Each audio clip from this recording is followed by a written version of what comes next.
Na nossa última semana, a gente vai falar algumas coisas. Ai, velho.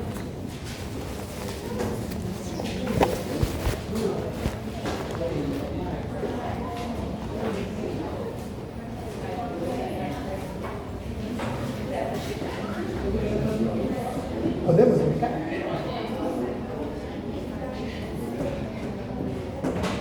Se eu não me engano, na semana passada a gente discutiu sobre cegueira noturna, não foi? Foi? A gente vai repassar, não sei se todos estavam presentes. A gente vai repassar e continuamos com outras discussões. Então, olha só, queridos. O que a gente sabe até agora? Eu mostrei essa imagem para vocês, estou mostrando de novo, né, desses dois slides, para a gente rediscutir. Lembra o seguinte, ó. Quando a gente pensa na formação da imagem, a gente está pensando que a luz, ela está chegando num conjunto de células conhecidas como bastonetes. E esse conjunto de célula que fica lá na nossa retina tem um receptor para essa luz. E eu acho que você lembra que esse receptor é o que a gente chama de rodopsina. Lembra disso? Sim. Então, a nossa ideia sempre será, independente se a gente, e aqui a gente não vai discutir, né? Se a nossa córnea está ou não com problema, se o nosso cristalino está ou não com problema, ou ainda, se o líquido intraocular está ou não com problema, ou ainda, se a gente olhar para a retina, se ela está ou não descolada, a gente não está muito preocupado com isso nessa nossa discussão. A gente está preocupado como que a luz, ao chegar até a retina, como que a imagem é processada pelos bastonetes. E funciona de forma extremamente parecida com os cones. E para isso, a gente tem que lembrar então dessa maravilhosa imagem, que foi a imagem que a gente discutiu lá no caso clínico de cegueira noturna, lembra? Então, qual é a lógica disso? Isso que está em amarelinho aqui para a gente, ó, representa então para a gente o nosso bastonete. E esse raiozinho é a luz chegando nesse bastonete. Lembra que essa luz, ela vai ser captada pelo seu receptor. E o receptor da luz se chama rodopsina. Dentro dessa rodopsina existe a vitamina A. E se você lembrar, a vitamina A é uma molécula que tem o seu isômero, mas ela contém uma dupla ligação entre os carbonos 11 e 12, e essa ligação está na posição cis. E a gente vai chamar essa molécula de 11 cis retinal, também chamada de vitamina A. O que a luz faz? Transforma o 11 cis retinal em todo transretinal. Então, o hidrogênio fica para um lado, agora o hidrogênio fica para o outro lado, e agora a gente está visualizando todas as duplas ligações. Eu não coloquei aqui, né, que eu fico com preguiça, mas todas as duplas ligações agora estão na posição trans. Então, a gente chama isso de todo transretinal. Quem transforma o 11 cis em todo trans é a luz. Quando falta luz, acontece exatamente o contrário. O todo trans é convertido em 11 cis. E para isso você precisa de duas enzimas, lembra? Quais são elas? Recoverina mais arrestina. Essas duas enzimas funcionarão na ausência da luz. e vai converter o todo trans em 11cis. A luz, 11cis, em todo trans. Para que isso é necessário? Para hiperpolarizar a membrana plasmática. Então esse é o início do processo, né? Então quando a luz chega na rodopsina, ela converte o 11cis em todo trans, e isso ativa uma proteína G. E essa proteína G tem um nome específico, lembra? Não, é a transducina. A transducina libera a subunidade alfa, e essa subunidade alfa ativa a fosfodiesterase, que é o PDE. O que a fosfodiesterase faz? Destrói o GMP cíclico. Quando você destrói o GMP cíclico, os canais de sódio e de cálcio que estavam abertos fecham. E isso causa a hiperpolarização.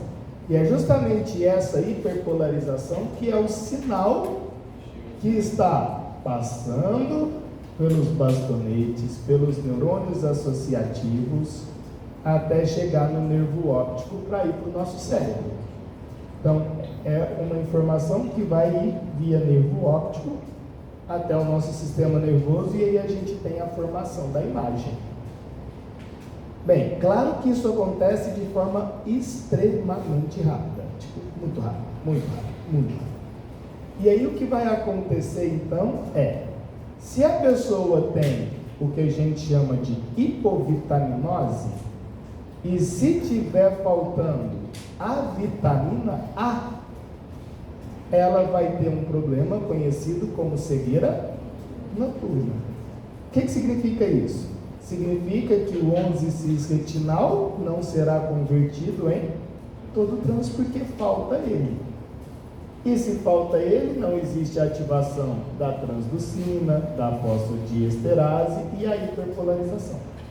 Então a pessoa não consegue enxergar quando tem pouca vitamina A lá nos bastonetes. Beleza? Isso então é uma hipovitaminose. E acho que você entendeu, quando a gente está então na ausência de luz, a recoverina e a arrestina, elas irão fazer com que o todo trans seja reconvertido em 11-cis. Além disso, a guanilatociclase transformará o GTP em GMP cíclico. GTP, GMP cíclico. E isso vai abrir os canais de sódio e de cálcio, fazendo com que a membrana volte a ficar polarizada. Beleza? E aí você tem uma adaptação. Isso acontece toda vez que você pisca, toda vez que você está no escuro, toda vez que existe ausência de luz. Bonitinho, pessoas? Fechou? Fácil? Fácil. Agora, outra discussão que a gente tem que ter, além da visão, e perceba que a gente não fala aqui de cor, tá? A gente não trabalha com cone. Por que não? Porque ainda não se sabe com exatidão o que os diferentes comprimentos de ondas fazem nessa célula para a gente ter as diferentes cores. A gente sabe o que acontece, mas não sabe como ainda, tá? A gente não sabe isso com exatidão. Então a gente fala que funciona parecido com os bastonetes. Isso é verdade? Ninguém sabe. A gente imagina que seja. Você vai perceber que uma coisa muito parecida vai acontecer quando a gente pensa no olfato. Bem, principalmente, na verdade, quando a gente pensa no paladar, a gente vai perceber que são duas coisas que se encontram. E o que eu vou te mostrar do paladar está errado, mas é o que está no livro de graduação. Tá? Então, estou te passando uma informação que está errada. E vou te passar depois a informação que está certa. E aí você fica com a qual você achar que é legal. Tá? Vou te passar as duas informações. O que você está vendo nessa imagem? Nessa imagem você está vendo o centro de olfato e do paladar, e perceba que é o mesmo centro que fica no nosso córtex cerebral. É o mesmo centro. Significa que você vai ter aqui, ó, dois terminais sensitivos. Um que a gente chama de bulbo olfatório, que fica acima das nossas coanas nasais. Então, acho que ainda você não visualizou isso, mas tá aqui as suas narinas, e essas voltinhas a gente chama de coanas, tá bom? É extremamente vascularizado, que serve para aquecer o ar, etc. E logo na região cranial das coanas existe o bulbo olfatório. Então é aqui que você sente a sensação do cheiro. Beleza? Quando você olha agora para a língua, na língua a gente vai ter as papilas gustativas, também chamadas de papilas gustatórias. Bem, essas papilas contêm os botões gustatórios, que é exatamente essa mensagem, ou essa imagem, né? E esses botões gustatórios levarão a informação do sabor até o centro de olfato e do paladar. Perceba então, e isso é muito importante. Por quê?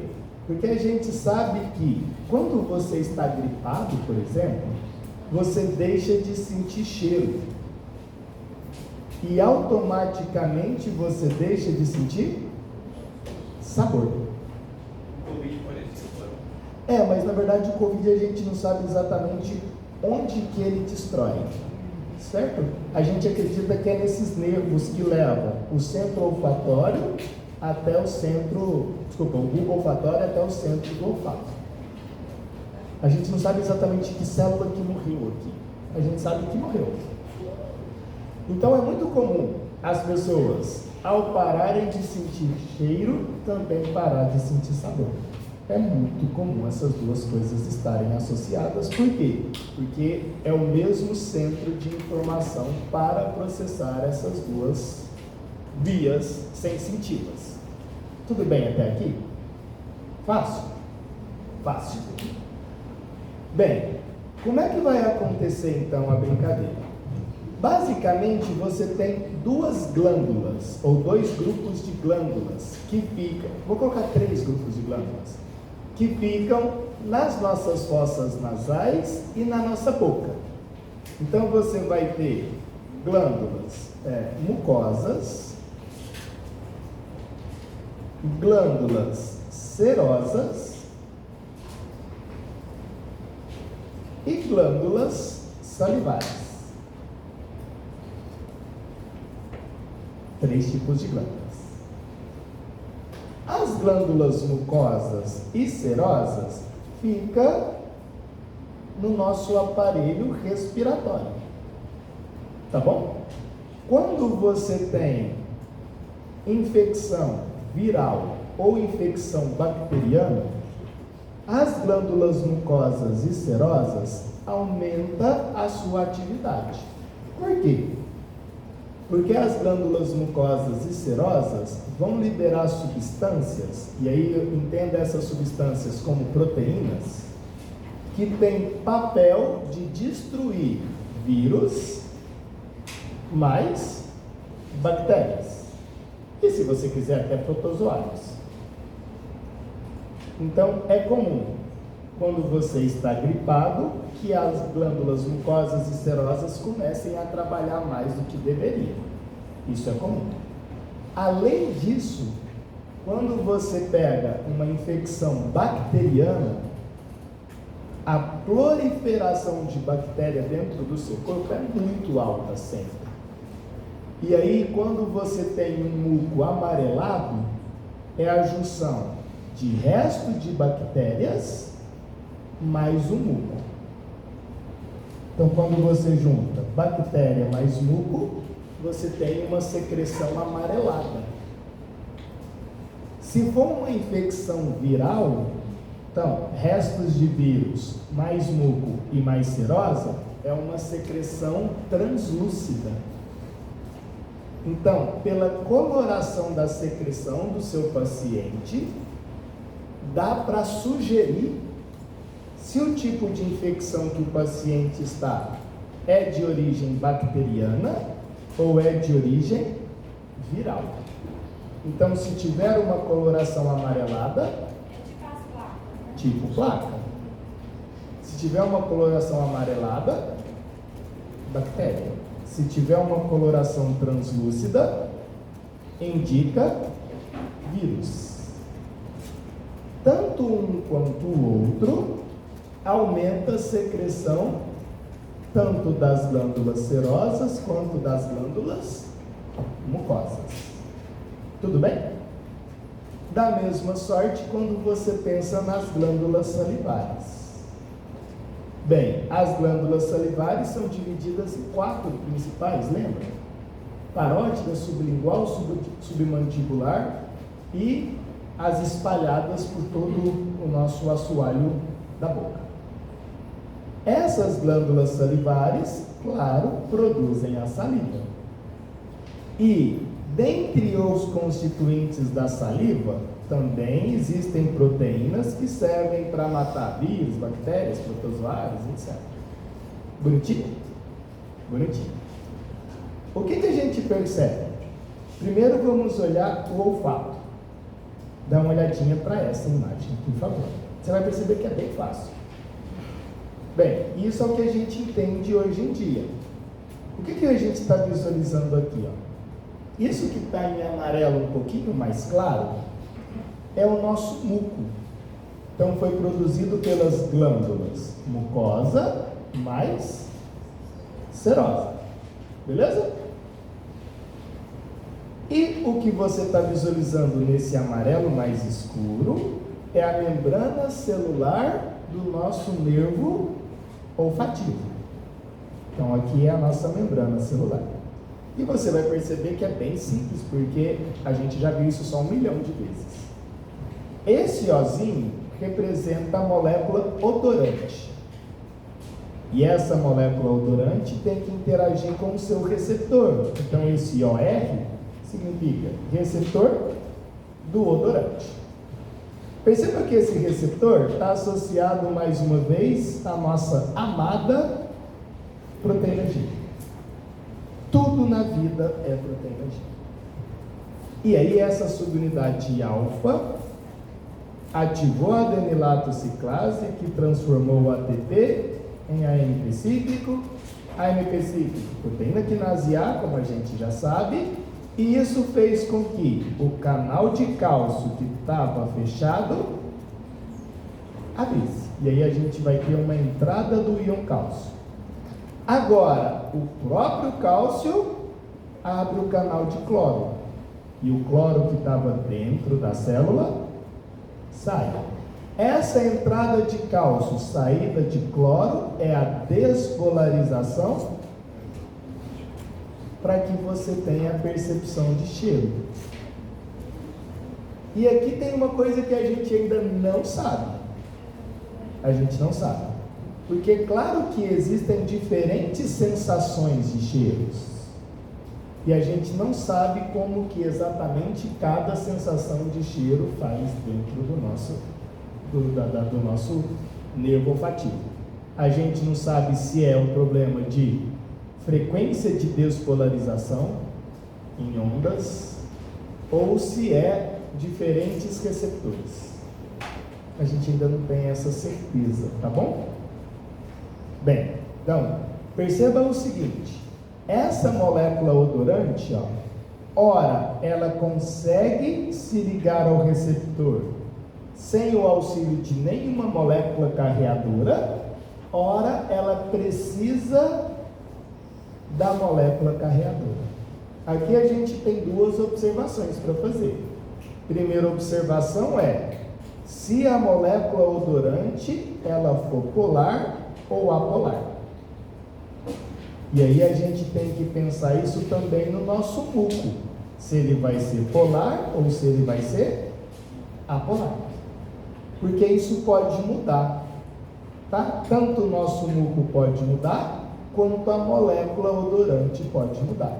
E aí você sabe, se a molécula for polar e o muco for polar, ele seguirá o caminho sem o auxílio de nada para ajudar.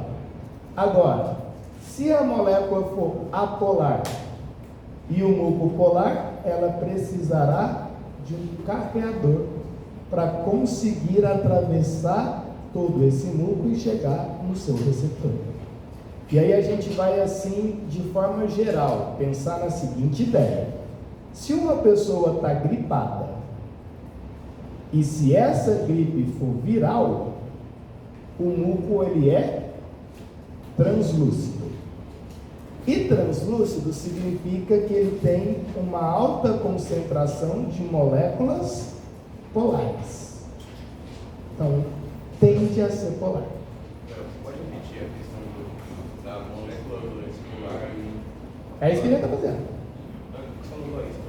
A gente vai fazer devagarinho agora de novo. A gente vai fazer devagarinho. Mesma coisa? Mas a ideia é essa. Ó. Então pensa, se a gripe, ela é viral, o muco ele é o quê? Ou seja, é um muco polar.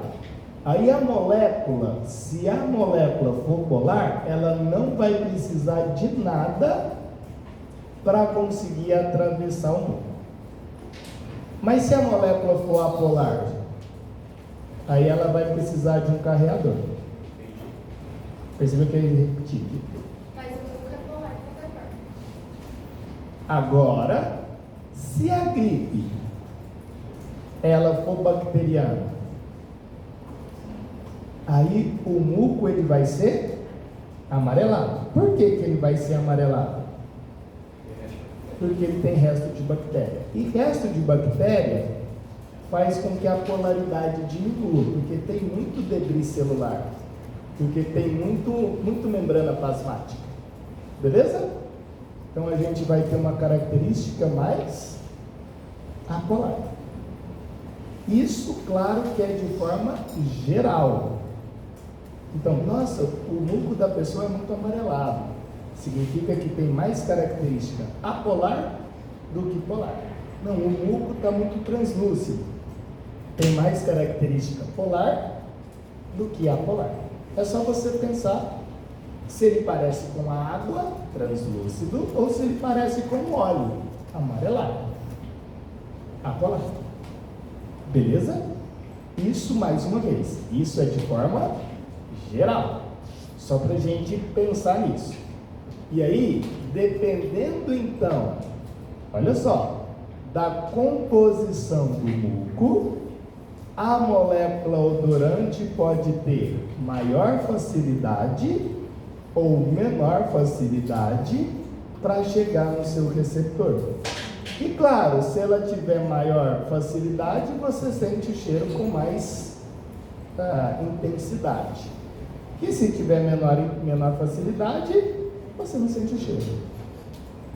Então, o não sentir o cheiro nessa nossa discussão não está falando que o neurônio olfativo morreu. Não é isso. Não está falando que os neurônios associativos morreram. Não é isso. Está falando se a gente consegue colocar a molécula odorante se ligada ao receptor ou não. E o que vai impedir essa molécula de se ligar no receptor? A composição do muco. Então, é correto falar que uma gripe viral, a pessoa sente mais cheiro do que numa bactéria? Depende da molécula que está entrando, né? Mas uma gripe bacteriana que tem muito muco amarelo, você perde mais a sensação de cheiro do que o muco viral. E aí tem uma outra discussão que é a quantidade de muco que a gente tem. Porque se a gente tiver uma quantidade de muco muito grande, dificulta a molécula odorante chegar no seu receptor. Então, a pessoa está produzindo muito catarro. Independente se é viral ou se é bacteriano, ela vai ter dificuldade do odorante chegar no receptor, porque essa camada de muco ela vai aumentando e, consequentemente, dificulta isso acontecer. Mas sempre o odorante, ele vai interagir com o receptor? Se interagir, consigo sentir o cheiro. Se não interagir, não consigo sentir o cheiro. E aí a gente, mais uma vez, o nosso problema não é no neurônio olfativo, a não ser que ele morra. Nossa, eu tive um vírus que foi lá e matou o meu neurônio. Eu não sei se o Covid faz isso, tá? Eu acho que não. E normalmente, assim, a gente produz normalmente, sem livros. Ele é polar ou apolar? Polar. Polar. Normalmente ele é polar. Tem características polares. Normalmente é. Agora, o que eu vou te mostrar está errado, que é a sensação de sabor. Perceba que agora a gente vai estar pensando na nossa língua. O que a gente acreditava até pouco tempo atrás? A gente acreditava nisso. Os livros vão trazer isso para você como sendo a referência. Tá bom? Então você vai ter, isso representa a nossa língua. Isso é a parte dorsal da nossa língua, tá, gente? Não é a parte ventral. A parte dorsal é a parte de cima da nossa língua. A parte ventral é embaixo da nossa língua. Beleza? Tranquilos? E aí você vai ter algumas papilas. E essas papilas acreditava-se que estava relacionado com diferentes sensações de sabor. Então a gente teria doce, salgado, azedo e amargo. O que a gente acredita hoje? Hoje a gente sabe que as papilas gustativas conseguem sentir todos os sabores. Contudo, a prevalência de algumas células que dão mais ênfase para o amargo, que dão mais ênfase para o azedo e assim sucessivamente. Mas todas as regiões da língua sentem todos os sabores. É isso que se acredita hoje em dia. Tem humano hoje em dia também. Hã? A parte do humano, que é como se fosse todos os outros. Você vai perceber que é até bonitinha a discussão. Então, vou te mostrar o que era. E depois a gente vai visualizar o que é, tá? Então, o que era isso? Então, você vai ter as células gustativas. E onde fica essas células gustativas? Então, isso é um corte histológico da língua. Um corte transversal, esse de cima aqui, ó. Onde que eu estou chamando de A. É como se você tivesse pegado a língua e cortado ela certo. Beleza? Transversal. Se você subir a sua língua e até o céu da boca, você está cortando ele transversalmente. Essa aqui, ó, é a parte dorsal da língua, então é a parte de cima da sua língua. E aqui seria a parte ventral da língua. Tudo bem até aqui?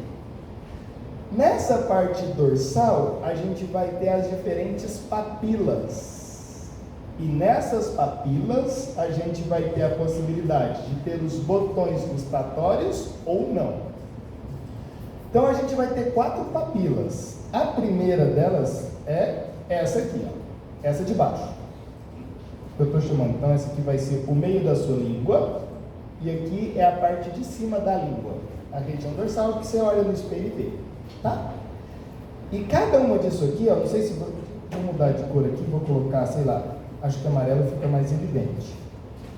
Você está vendo amarelo aí? Tá vendo aqui? Bem feio, vou colocar vermelho. Vê se melhora. Vermelho fica melhor ou pior?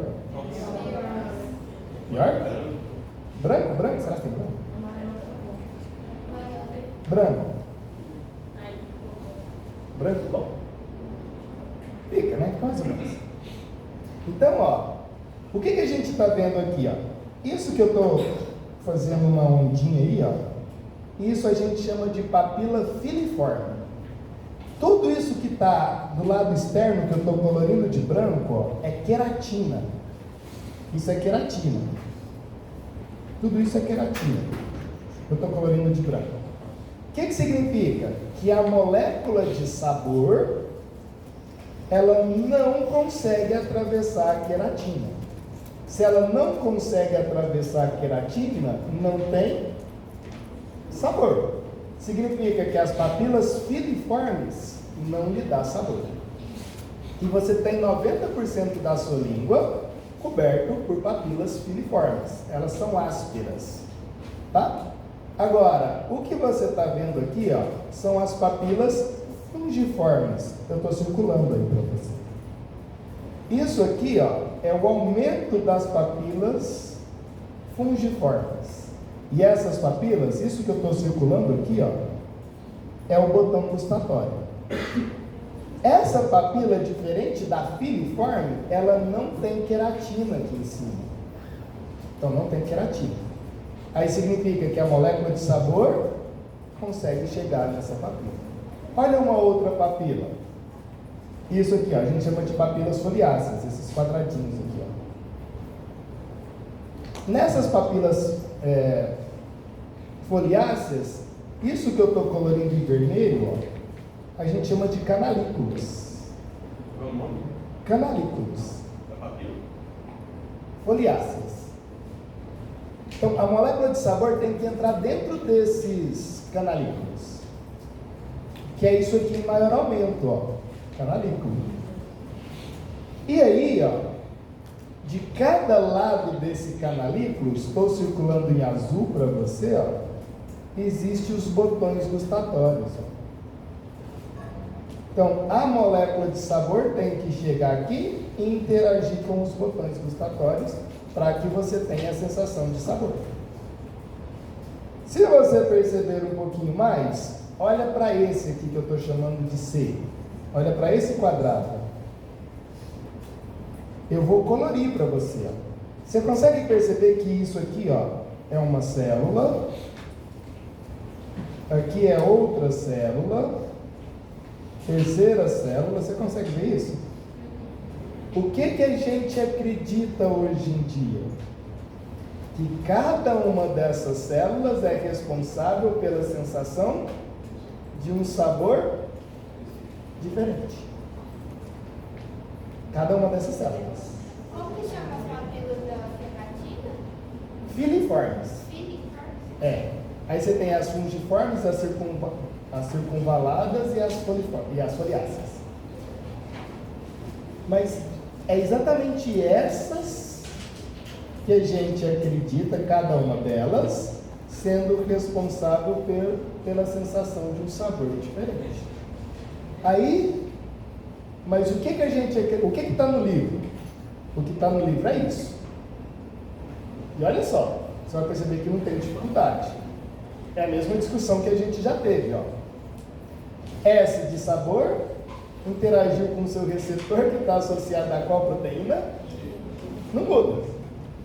Subunidade alfa ativou, que transformou ATP em AMP cíclico, proteína quinase A, e que bloqueou o canal de potássio. Esse bloqueio do canal de potássio faz a despolarização da membrana plasmática. E aí você sentiria o sabor.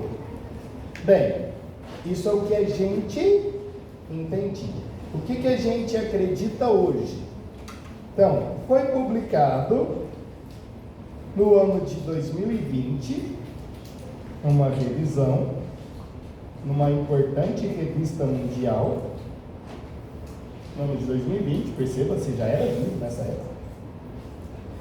Foi logo ali, exatamente essa lógica. É a mesma ideia, só que muda o sinal. Como assim? Tá vendo isso? Ó? Eu tentei desenhar isso quando eu olhei para isso aqui, ó. Cada uma dessas, que é a letra C aqui, ó, representa exatamente isso. Só que ele fez um coloridinho, tá vendo lá? Rosa, verde, sei lá que cor que é isso, azul, amarelo. Então isso é um botão gustatório, que está lá nas nossas papilas, circunvaladas, foliáceas e fungiformes. E se você olhar para essa célula, eu não sei se você está conseguindo enxergar, se está bacana ou não, mas aqui você está vendo fosfolipase C. Não é adenilato ciclase igual a gente estava pensando aqui. Está vendo que aqui é adenilato ciclase? AC? E em 2020 o que todo mundo está acreditando que na verdade é fosfolipase C. O que significa? Significa que você já sabe o que é.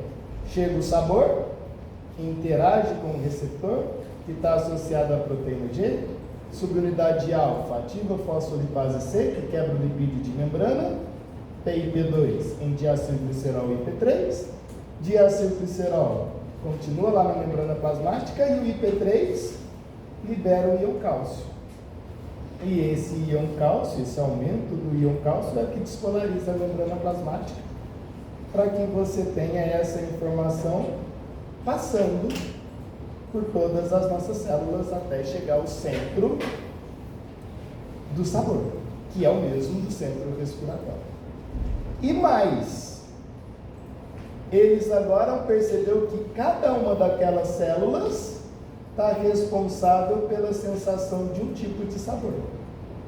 Então a gente vai ter dentro do botão gustatório tipo 1, que está relacionado com concentração de íon sódio, e aí você, claro, visualiza se está salgado ou doce.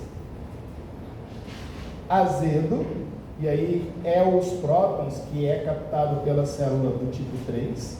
E o restante, doce, azedo, umami, etc., é pela célula do tipo 2. E a célula do tipo 2 é a fosfolipase C. Isso é o que a gente acredita de 2020 para cá.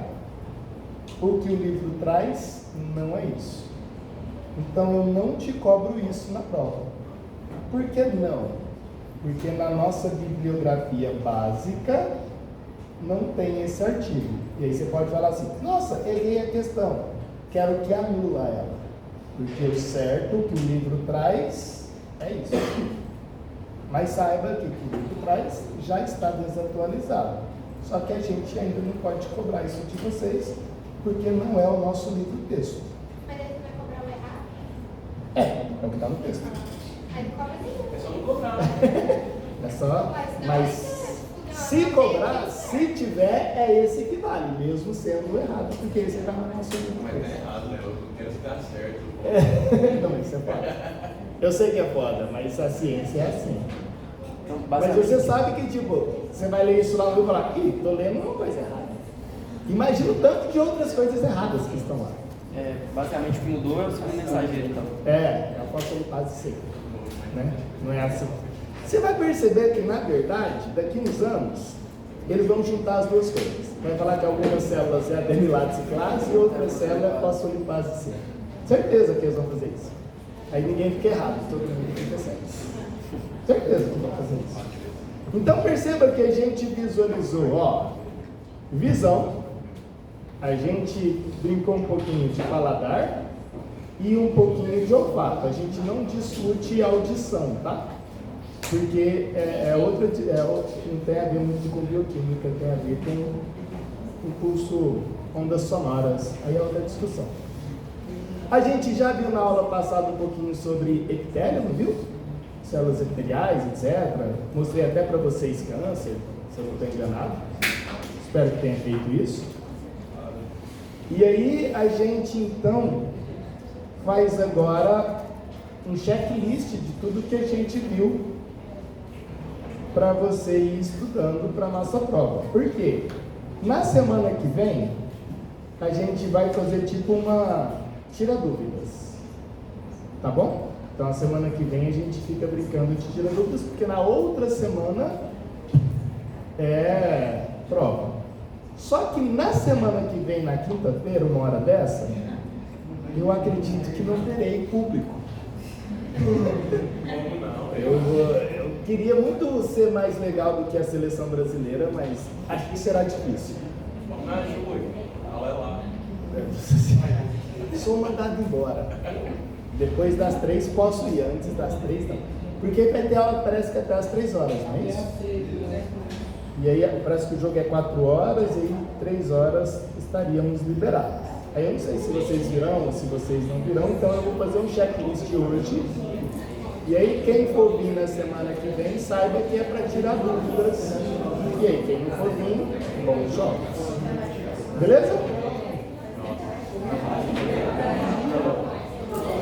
Vamos então, pessoas, fazer o nosso checklist.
Tá bom, né?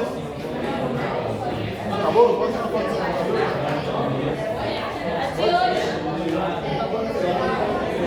Deixa eu ver se eu lembro quando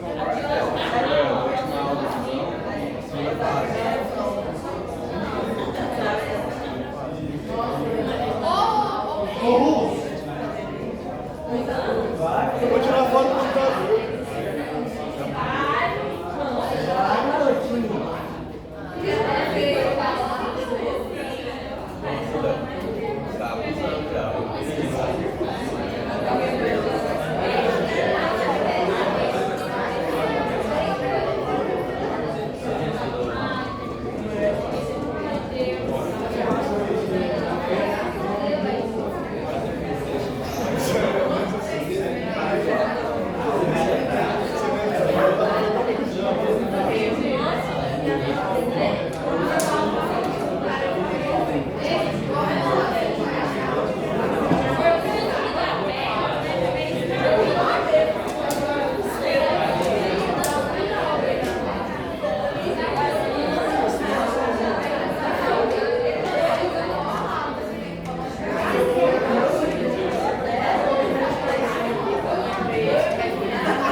Lembra as fases?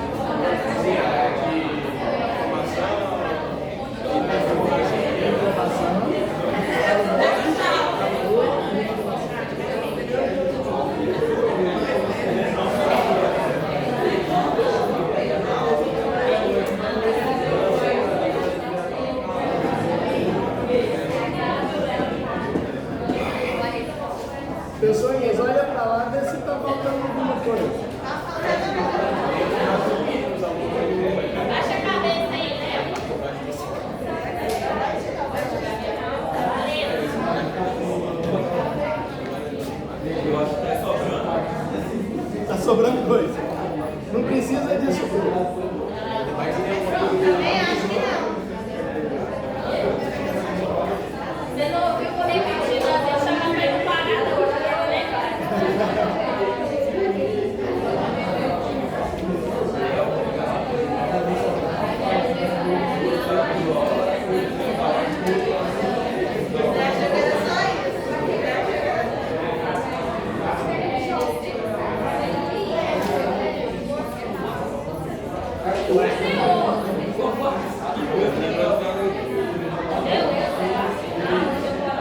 Esses trilhos alternativos eu tinha dado uma verdade.